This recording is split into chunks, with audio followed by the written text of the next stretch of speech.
My name is Sydney Harper, and I'm 30 years old. I work as a graphic designer in a mid-sized city called Brookmere. Life had been moving along steadily, but tonight felt like the beginning of something much bigger. I couldn't stop smiling as I looked around the softly lit restaurant. Everything felt perfect.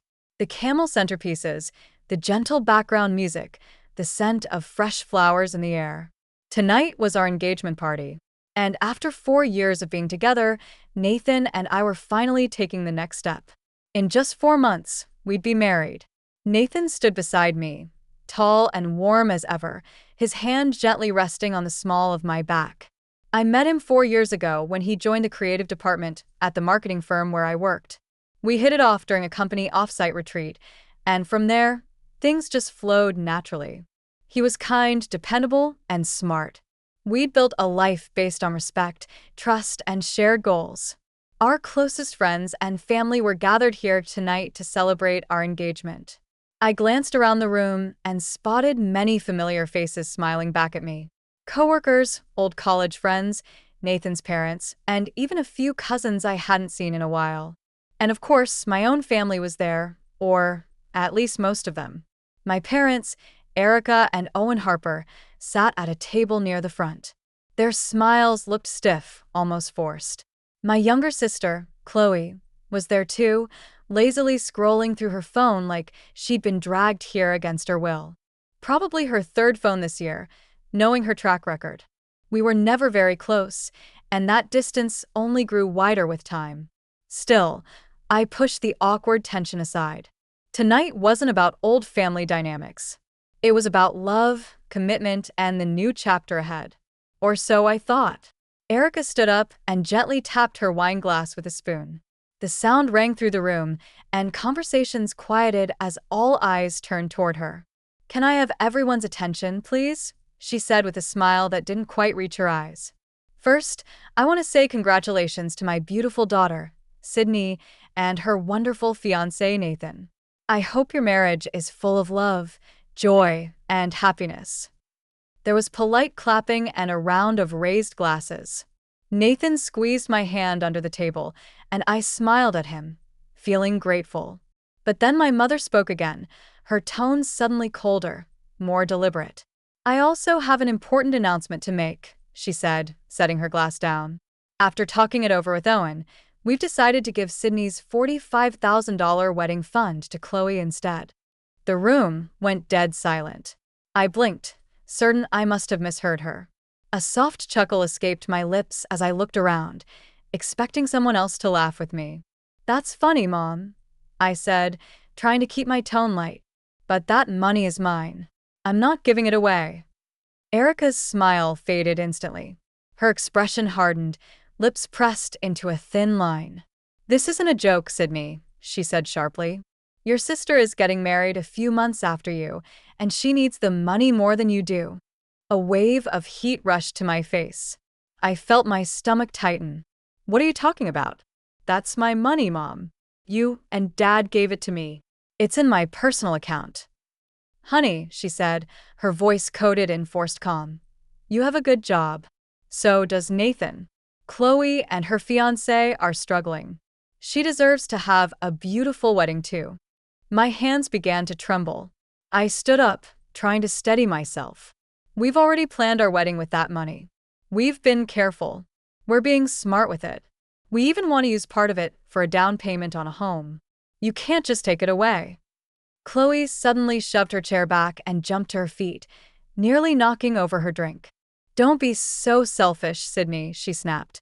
"You could have offered to share it a long time ago. You know I need it more than you do." I turned toward her, jaw clenched. "This isn't about need, Chloe. It's about what's right. I planned ahead. You blew through your own fund, and now you expect me to just hand mine over?" "She lives simply," my mother barked. "She doesn't have much, and her fiancé is doing the best he can. You've always had more." "I've always worked harder," I shot back, folding my arms across my chest. "I follow the rules. I saved. I planned. I don't care how you spin it, I'm not giving you my money." Erica's face flushed crimson. The tension in the room became unbearable. Nathan placed a hand gently on my arm, trying to calm me, but I wouldn't back down. Then, in a moment that felt like it stretched into forever, my mother stepped forward and slapped me hard across the face. The sound echoed through the restaurant like a whip crack. My head snapped to the side. My cheek stung, and my eyes welled up immediately, not just from the pain, but from the shock. The room went completely silent. No one moved. Even Chloe looked stunned. I slowly turned my face back toward my mother, my voice low but steady. "You don't get to hit me just because I said no." A sharp intake of breath came from someone at a nearby table. Then I heard it.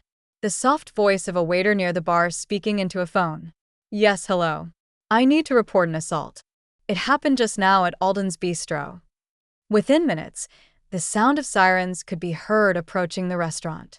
The guests remained hushed, many of them stealing glances toward me, while others stared awkwardly at their plates, unsure how to react. I stood silently, still absorbing the shock of what had just happened. My cheek throbbed, but it was the emotional sting that hit harder. Nathan stood beside me, his jaw tense, while my father silently pulled Erica aside, trying to calm her down. Moments later, two uniformed officers entered the restaurant. One of them approached our table and asked if I was the one who had been assaulted. I nodded quietly, confirming what had happened. A nearby waiter stepped forward and provided his account of the slap, explaining how Erica had struck me in full view of the guests. Erica tried to defend herself, insisting it was just a family matter, but the officer calmly informed her that public assault, regardless of relationship, was a criminal offense. The officers asked me if I wanted to press charges. My heart pounded in my chest, but my voice came out steady. "Yes, I do." They placed Erica under arrest right there in the restaurant. As the officers led her out in handcuffs, I noticed Chloe staring at me in disbelief, like I was the villain for simply standing up for myself. My father followed them out in silence. The room remained frozen, guests unsure of whether to clap, cry, or leave. Nathan held my hand the entire time, never once letting go. Later that night, after speaking with my lawyer, I officially filed a report and pursued criminal charges. Erica was released on bail the next day, but the legal process had begun. A few weeks later, we were back in court. This time, not over the money, but over the slap. Erica stood in front of the judge, who reviewed the witness statements and security footage from the restaurant. The evidence was undeniable. She was found guilty of misdemeanor assault and sentenced to a $2,000 fine, mandatory anger management counseling, and 6 months of probation. She was lucky the judge gave her the option of a 30-day suspended jail sentence instead of actual time behind bars. I sat in the courtroom, watching her avoid eye contact with me. And when the judge asked if I had anything to say, I stood up, met my mother's eyes, and said clearly, "I didn't expect this from my mother, but no one is above the law." After the courtroom drama faded, I thought things might calm down, but I was wrong. The slap and arrest only deepened the rift within our family. Erica didn't reach out. Chloe blocked me on everything. And my father, well, he chose silence. But the real storm was still ahead. 3 weeks after the engagement party, I came home to find a thick envelope in my mailbox, one of those that immediately tightens your stomach. It was from a law firm, Hole and Sutter Associates. Inside was a formal notice. My parents were suing me for control of the $45,000 fund, claiming that it was only meant for college expenses and that I had misused it. At first, I laughed in disbelief. The money was legally mine, set aside in a custodial account when I was 17. At 19, I received full control. My parents had told both Chloe and me that we could use our funds however we wanted once we became adults. The only difference was that I had been careful, practical, and goal-oriented. I used a portion for my public university education, covered the rest with a scholarship, and let the account grow. I always planned for my future. Chloe, on the other hand, had gone to a pricey private school, dropped out after 2.5 years, then spent the remainder of her fund launching a boutique business that failed within 7 months. She blew her savings on branding, an overpriced photo shoot, and even a launch party featuring rented influencers. When it collapsed, She had nothing left but a luxury car she impulsively bought, convinced she'd be a success. And now, because her money was gone, she and my parents wanted mine. I hired a sharp, calm, and confident attorney named Brianna Lane. After reviewing my documents, she looked at me and said, "They don't have a case. The account was gifted to you. There are no restrictions on how you use it. Any mention of a verbal agreement won't hold up in court." I nodded, relieved but also angry. "Then why go through all this?" I asked. Brianna shrugged. "Because some people would rather drag you down than admit they made mistakes, especially when they're protecting someone else." And just like that, I realized what I was really up against. Not just a legal case, but a lifetime of favoritism, denial, and imbalance. My mother wasn't just trying to take my money. She was trying to cover for Chloe's failure by making me pay for it. The months that followed were some of the most exhausting of my life. The legal case consumed everything: my time, my energy, even my focus at work. There were emails, filings, discovery requests, and multiple preliminary hearings. Every time I entered the courtroom and saw my parents sitting next to Chloe, all of them avoiding my gaze, it reminded me that this wasn't just a lawsuit. It was betrayal. Chloe wore smug expressions at the hearings, clearly confident that she'd somehow walk away with the money I had spent years protecting. During one particularly tense session, she took the stand and told the court that the fund had always been meant only for college. My lawyer stood and asked her plainly, "Did you use all of your fund strictly for college expenses?" Chloe hesitated. "Well, not all of it," she muttered. Brianna nodded. "In fact, you dropped out of college and used the remaining amount for your own business venture and a luxury car, didn't you?" Chloe's face tightened.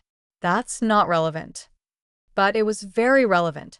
Brianna continued, "So, if there were supposedly strict conditions on this money, why were you allowed to use it for non-educational purposes without objection?"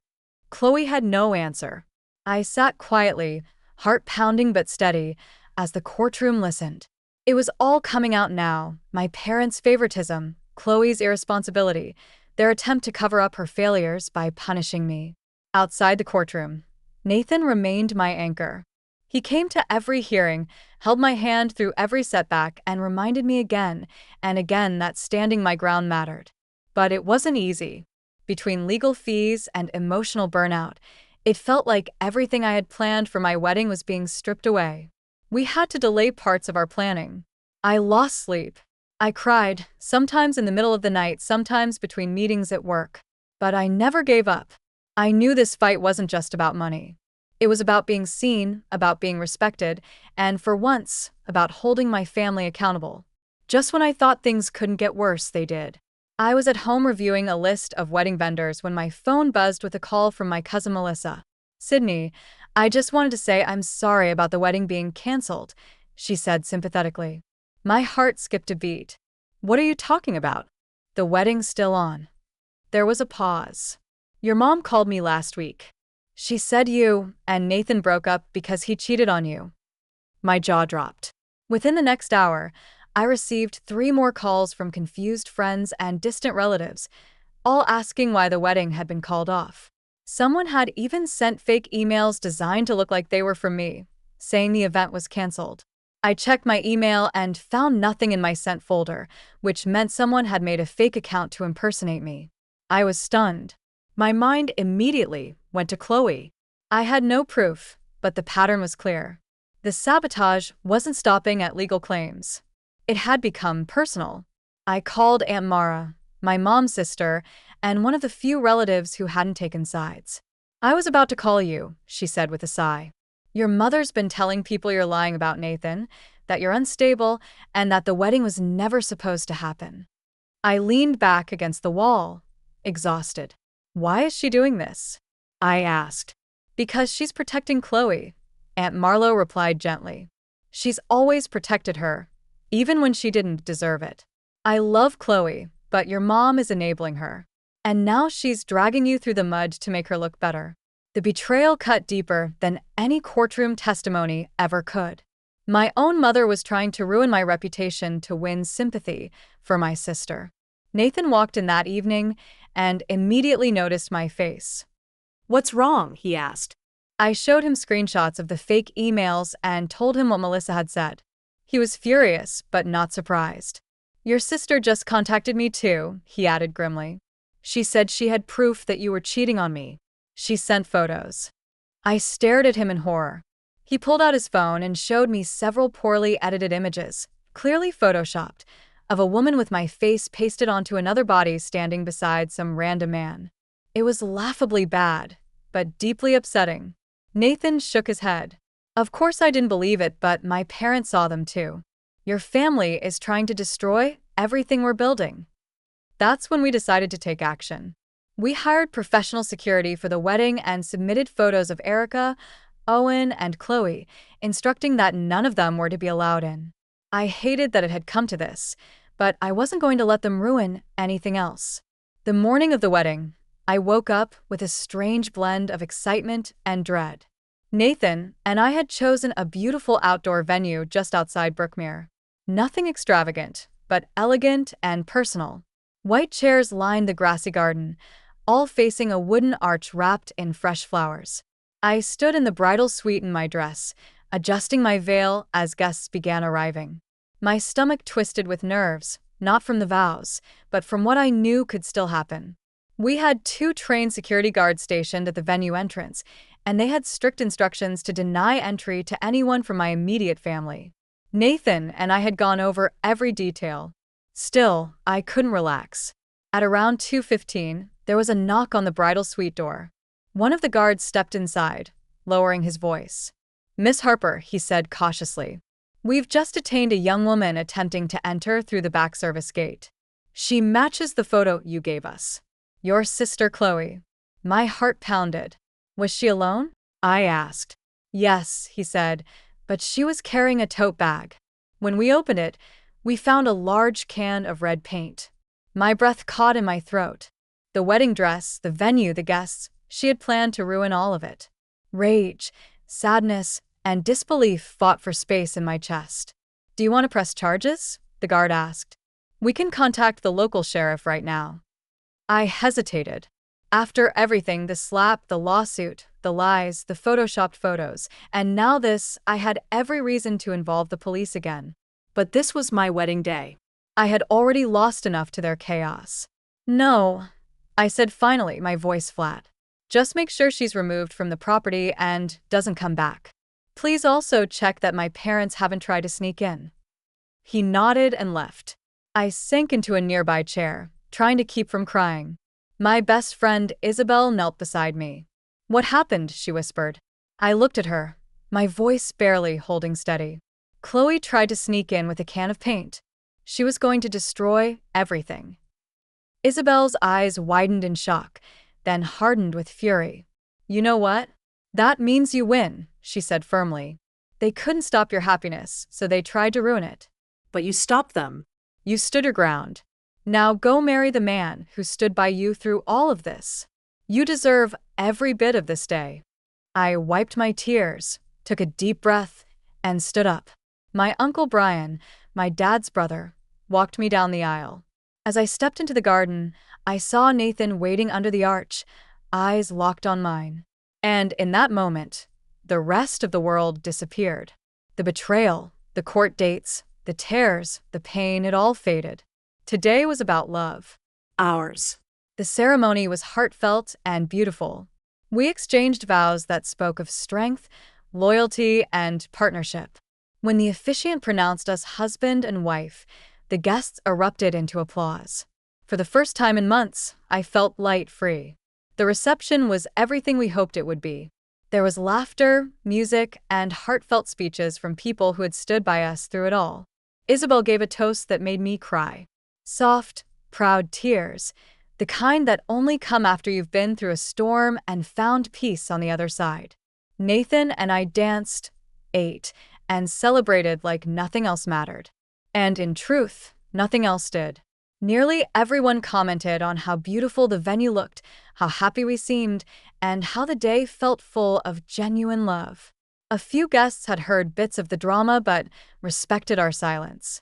One aunt leaned over during dinner and whispered, "I'm so proud of you for standing your ground." Her words stayed with me long after the cake had been cut and the final song played. As the night wound down, Nathan and I slipped away, under a sky full of stars, running hand in hand through a shower of rice thrown by our friends. We climbed into the car waiting at the curb and drove off, both of us grinning like kids. I turned back for a second and looked at the glow of the venue in the distance. My sister had tried to ruin that moment, but she failed. They all had. Our honeymoon was pure bliss. 3 peaceful weeks in a quiet beach town far away from Brookmere. No courtrooms, no confrontations, just sun, waves, and the man I loved. I let myself breathe. Really breathe. For the first time in what felt like forever. When we returned home, I felt ready to move forward. We focused on settling into our apartment, planning for the future, and putting the past behind us. A few weeks later, I ran into my cousin Rachel at the grocery store. After a brief hug, she asked, "Did you hear about Chloe's wedding?" I raised an eyebrow. "We're not exactly talking," I replied. "Your parents took out a loan to pay for everything," she said. "It's going to be at the Grand Garden Hotel downtown. Super lavish. They're flying in a chef from out of state. It's a whole production." I couldn't help but let out a quiet laugh. Of course, they were going all out for Chloe, even if it meant going into debt. "Are you going if she invites you?" Rachel asked carefully. "She tried to ruin my wedding with a can of paint," I said flatly. "So no, I won't be attending." And funny enough, no invitation ever came. I later heard through family gossip that several relatives declined their invitations to Chloe's wedding out of discomfort with how I had been treated. Some were polite about it, others were vocal. Either way, the shine had started to wear off for Chloe and for my parents too. Nathan and I had used the $45,000 exactly as we planned. We had our dream wedding, modest, intentional, and filled with people who loved us, and we used the rest of the money for a down payment on a lovely apartment just outside the city. With our combined incomes, the mortgage was manageable, and for the first time, we were building equity instead of burning money on rent. Our home was small, but it was ours. Built not with handouts, but with hard decisions and perseverance. Life, after the wedding, settled into a rhythm I hadn't known I needed. Nathan and I spent our weekends decorating our new apartment. Nothing fancy, just shelves we installed ourselves, a couch we saved up for, and walls filled with photos from our wedding and travels. One Saturday afternoon, while we were setting up the guest room, Nathan laughed as he struggled with an IKEA dresser. "Who do you think will be our first overnight guest?" he asked. I paused, screwdriver in hand. For a brief second, my mind went to my parents. Maybe in some far-off version of reality, they'd apologize. Maybe Chloe would grow up and take responsibility for what she did. But deep down, I wasn't holding my breath. "Whoever it is," I finally said, smiling softly, "there'll be someone who truly cares about us." Holidays came and went with no calls, no messages, and no invitations. At first, their absence hurt. My birthday passed quietly that year, and for the first time ever, I didn't hear my mother's voice wishing me well. But then I remembered the slap, the lawsuit, the lies, the paint, the fake photos, and the effort to destroy something pure out of jealousy. And the pain softened into clarity. Nathan occasionally asked if I thought there would ever be peace between us and my family. "Maybe one day," I said honestly. "But if it ever happens, it'll take more than an apology. It'll take change." And I don't see that coming anytime soon. Chloe's wedding eventually came and went. From what I heard, it was over the top, champagne fountains, a rented string quartet, and matching designer dresses for the bridesmaids. But several key family members skipped it, uncomfortable with how they'd watched my parents and sister treat me. Worse, the massive loan Owen and Erica had taken out became public knowledge. They'd sunk everything into that one event, trying to make a statement, trying to pretend the past year hadn't happened. But it had, and people remembered. As Nathan and I grew into our marriage, I realized something profound. Family isn't just the people who share your blood. It's the people who support your boundaries, who celebrate your wins, and who respect your peace. I had lost a lot, yes, but I had gained a home, a husband who stood by me through everything, and friends and extended relatives who saw the truth and never wavered. And most importantly, I still had myself. I didn't crumble. I didn't give in. I protected what I had built, not out of greed, but out of dignity. The $45,000 fund helped us buy a future, a home, stability. But what it really gave us was freedom.